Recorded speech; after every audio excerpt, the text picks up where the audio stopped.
Hey everyone, welcome to this week's set of videos on the material, form, and context of Olaudah Equiano's interesting narrative.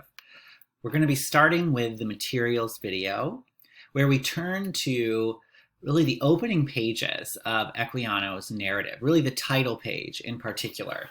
And I included this first image so that we could see it in its totality. On the left we have this image of the author, Equiano himself. And on the right, we have the title of the narrative, we have a Bible verse, and we have the publication information. Now, I want to turn to a few of these details a little bit in a little bit more detail. So let's start with the title itself. This title can tell us a lot of things about this work and the author. The title is The Interesting Narrative of the Life of Olaudah Equiano, or Gustavus Vassa, the African, written by himself. All right, there are a lot of eye-catching details in this title. For example, it gives us two names. We have Olaudah Equiano or Gustavus Vassa. Now, we presume that Olaudah Equiano is Equiano's birth name, and Gustavus Vassa was given to him by one of his owners. So a question immediately arises: why do you think Equiano includes both of these names in his title? What's the effect of that? And why do you think he leads with his birth name, his African name, we can presume, and his European name, or we could even say his slave name, second? Why do you think he does that? And of course, after both of these names, we have the statement of the African.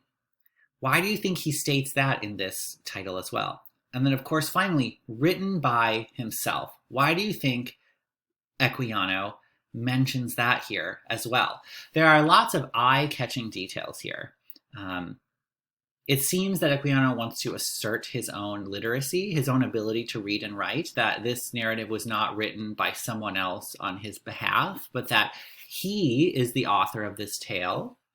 It seems that he is being kind of savvy about his own assertion of an African identity, by leading with his African name and by including his identity as the African, but also including his European Christian name, we could say, to appeal to readers who might know him by that name or be familiar with that name. So there are a lot of savvy rhetorical elements to this title that either Equiano or the publisher, we never really know who does the title, included. So I would love to hear your thoughts about even more of these elements, about why Equiano or the publisher titled this narrative in the way that they did.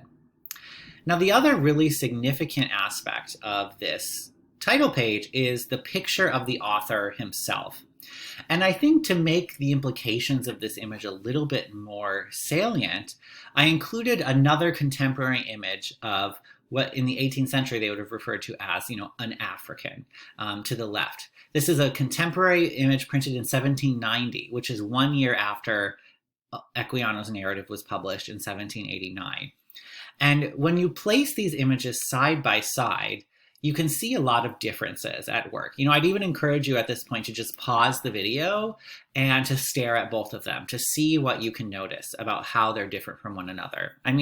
We can notice on the right that Equiano is suited up in traditional European upper-class menswear. That looks nothing like the image on the left. We also see that he's holding a book. If we look a little bit more closely, we can see that he's holding a Bible, and it's open to the book of Acts. Acts of the Apostles and the Church is kind of like the full name of that book from the New Testament. Why do you think Equiano is holding that book? Why do you think he's holding it open to Acts chapter 4, verse 5, or chapters 4 and 5? Why do you think he's holding it open to that section of the Bible? What message is he trying to send by some of these features of this portrait that he's including in his narrative? I hope you'll think a bit about those and write about them in your discussion post for this week.